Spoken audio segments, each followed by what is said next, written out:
ফারুক আহমেদ দীর্ঘ এক যুগ পরে বাংলাদেশ ক্রিকেটের প্রেসিডেন্ট পদ বদলালো। এ যেন ছাত্রদের আরও একটি বিজয়। বাংলাদেশ ক্রিকেট বোর্ডের নবনির্বাচিত প্রেসিডেন্ট ফারুক আহমেদ। চলুন এক নজরে জেনে নিই ফারুক আহমেদের জন্ম, বেড়ে ওঠা ও ক্রিকেট ক্যারিয়ার কোথা থেকে শুরু, কিভাবে শুরু। ফারুক আহমেদ 1966 সালের 24 জুলাই ঢাকা জন্মগ্রহণকারী বাংলাদেশের একজন আন্তর্জাতিক ক্রিকেটার। 1988 থেকে 1999 সালের মেয়াদকালে তিনি বাংলাদেশ ক্রিকেট দলের দায়িত্ব ছিলেন। ডানহাতি মাঝারসারি ব্যাটসম্যান হলেও তিনি উদ্বোধন ও ব্যাটিং করতে নামতেন। এছাড়া তিনি জাতীয় দলের নির্বাচকও ছিলেন।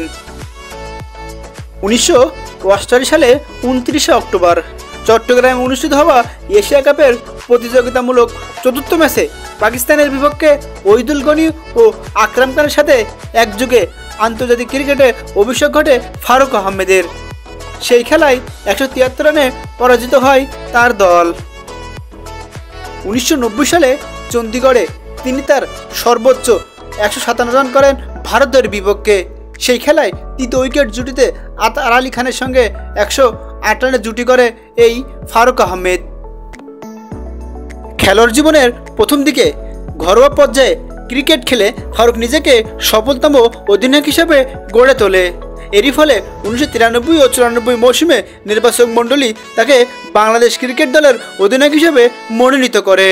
কিন্তু তার অধিনায়কত্বে কে নিয়ে অনুষ্ঠিত হওয়া 1994 সালের আইসিসি ট্রফি বাংলাদেশ দল সেই ফাইনাল পর্যন্ত পৌঁছতে পারেনি।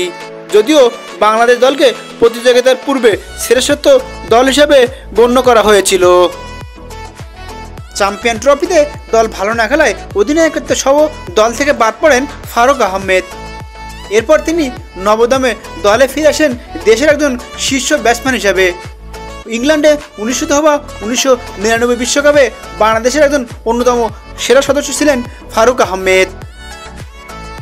চলুন এক নজরে দেখে নিই ফারুক আহমেদের পড়াশোনা।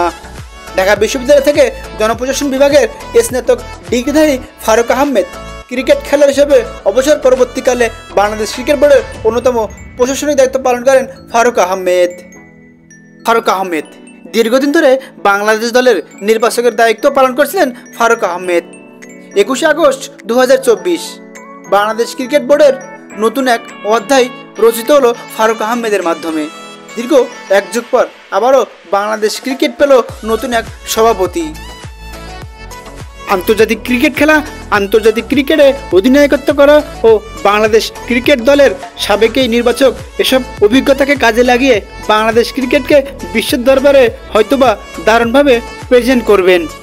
দুর্নীতিমুক্ত ও ঘুষমুক্ত এক নতুন ক্রিকেট পাবে বাংলাদেশ।